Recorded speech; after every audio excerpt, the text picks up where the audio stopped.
ICC champions ট্রফির আগে একমাত্র প্রস্তুতি ম্যাচে আজ মাঠে নামছে বাংলাদেশ। পাকিস্তান সায়েন্সের বিপক্ষে পুরো দলকে ঝালিয়ে নেওয়ার লক্ষ্য ফিল সিমন্সের। দুবাই ম্যাচটি শুরু হবে বাংলাদেশ সময় বেলা ৩টায়। পাকিস্তান এ দলের বিপক্ষে খেলেই টুর্নামেন্টের প্রস্তুতি সারবে মিরাজ শান্তরা। ২০ ফেব্রুয়ারি ভারতের বিপক্ষে টাইগারদের প্রথম ম্যাচ। তার আগে একমাত্র প্রস্তুতি ম্যাচ, যে ম্যাচে ১৫ ক্রিকেটারকে বাজিয়ে দেখার সুযোগ থাকছে টাইগার বস ফিল সিমন্সের হাতে। All time Roma. Taste it, love it. Tiger middle অর্ডারের পকেট ডিনামাইট তাওহিদ হৃদয়কে নিয়ে সিনিয়র অ্যাসিস্ট্যান্ট কোচ মোহাম্মদ সালাউদ্দিনের আলাদা সেশন। হৃদয়ের ব্যাট প্রত্যাশামতো কথা বলেনি বিপিএলে। ৫০ ওভারের ম্যাচে ব্যাট প্যাচ কাটিয়ে ওঠার অপেক্ষা।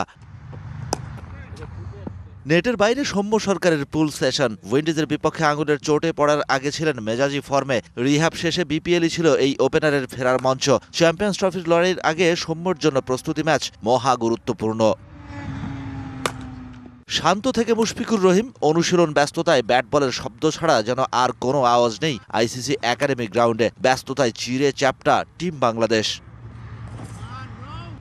বসে থাকার সময় কই, মুশির নেটে বোলিং স্টিক হাতে ম্যানেজার নাফিস ইকবালও থ্রো করে চলেছেন বিরামহীন। আপাতত পাকিস্তান শাহিনসের বিপক্ষে নিজেদের অ্যাসিড টেস্ট। ২০ ফেব্রুয়ারি ভারতের বিপক্ষে লড়াইয়ের আগে অনুশীলন ম্যাচটার গুরুত্ব অনেক, সেটা বলার অপেক্ষা রাখে না। Shahan Papon, DBC news desk.